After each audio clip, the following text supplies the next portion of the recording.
You know that time when mommy and daddy would stand inside and cry in the doorways? Watching her kneeling nightly, closing her eyes tightly, and opening her heart completely to a God who would never leave or forsake. She is still kneeling nightly. But it's no longer a salvation on the tip of her tongue. Mommy and daddy, oh, they're as far away as God is to an atheist belief. Believe me. She is now left alone to lay her stained head on dirty pillows and warm dreams. Left alone, she starring in this fairy tale failed experiment. No longer casting the role of under the protection of daddy's spoiled little princess. In fact, she is princeless. No castle or keep. She just kept. No trestle or moat to traverse this white picket fenceless life.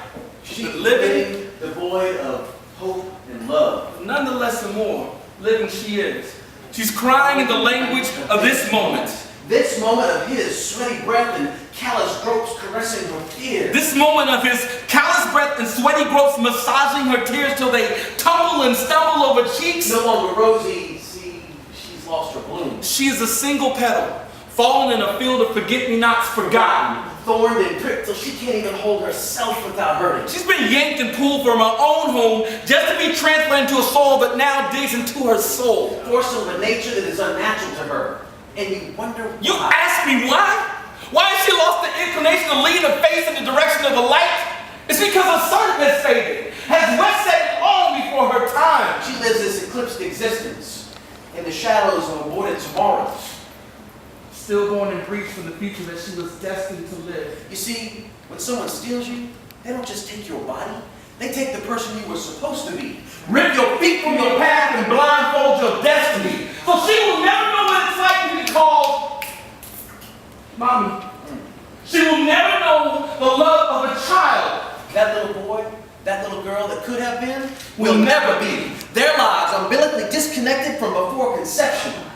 And maybe it's a blessing. Maybe it's God's mercy, His favor, His providence, His grace, His divine wisdom, whatever you want to call it. Cranking just a piece of light onto her darkness, not removing it, but rebuilding it for what it is, a shame that the world that is us will never know the joy of that beautiful life. That little boy, that little girl's paths will never cross.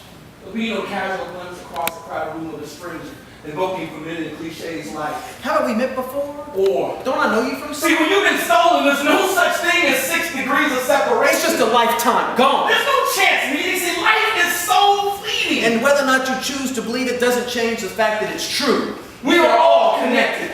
Dysfunctionally oriented, but tendency tethered together by this inconvenience we call humanity. We are all connected. So when she speaks in the language of us.